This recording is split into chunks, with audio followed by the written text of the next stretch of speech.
माननीय Shri Sanjay Singh ji, concern over social and economic conditions of sick workers of coal India. धन्यवाद मान्यवर, आपने मुझे एक बहुत ही गंभीर विषय पे अपनी बात कहने का मौका दिया। मान्यवर, देश भर में जो बिजली की आपूर्ति थर्मल पावर के माध्यम से, थर्मल पावर प्लांट के माध्यम से होती है, उसको संचालित करने में कोल इंडिया का और कोल इंडिया के मजदूरों का बहुत महत्वपूर्ण योगदान होता है। और मुझे याद है मान्यवर कि जब कोरोना का समय था, उस वक्त भी कोल इंडिया ने अपना प्रोडक्शन बंद नहीं किया और मजदूरों ने अपना जान जोखिम पे डाल के देश के अंदर बिजली की आपूर्ति बाधित न हो, इसके लिए काम किया। मान्यवर, कोल इंडिया का खुद का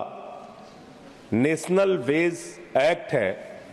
और उस नेशनल वेजेस एक्ट के तहत ये साफ तौर पे लिखा गया है, उसका क्लास 9.4 है, जो कहता है कि जो मजदूर कोल इंडिया में काम करते करते गंभीर रूप से बीमार हो जाएगा,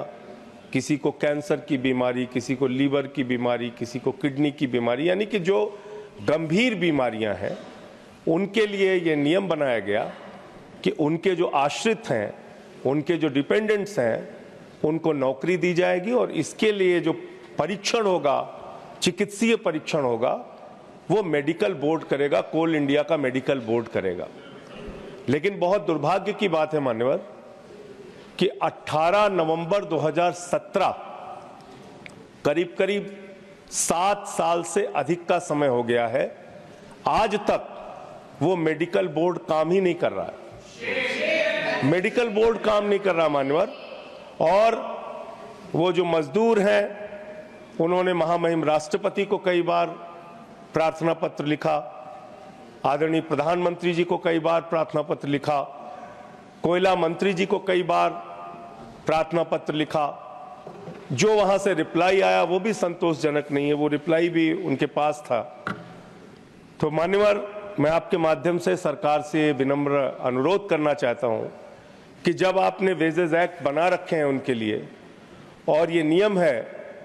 कि जो लोग गंभीर रूप से बीमार होंगे, मेडिकल बोर्ड उनका चेकअप करेगा और जो उनके आश्रित हैं, जो उनके डिपेंडेंट्स हैं, उनको नौकरी दी जाएगी, तो उस मेडिकल बोर्ड को 7 साल से क्यों बंद रखा गया है, क्यों वो काम नहीं कर रहा है, पहली तो इसकी जांच होनी चाहिए और उन लोगों पे कार्रवाई होनी चाहिए। और जो लोग राष्ट्रपति को चिट्ठी लिख के इच्छा मृत्यु की मांग कर चुके हैं कि अब हम मरना चाहते हैं इस परिस्थिति में, उन लोगों की तकलीफों का भी ध्यान दिया जाए और मेडिकल जांच करा के उनके जो डिपेंडेंट्स हैं, आश्रित हैं, उनको अनुकंपा नियुक्ति दी जाए, उनको कोल इंडिया में नौकरी प्रदान की जाए। धन्यवाद मान्यवर।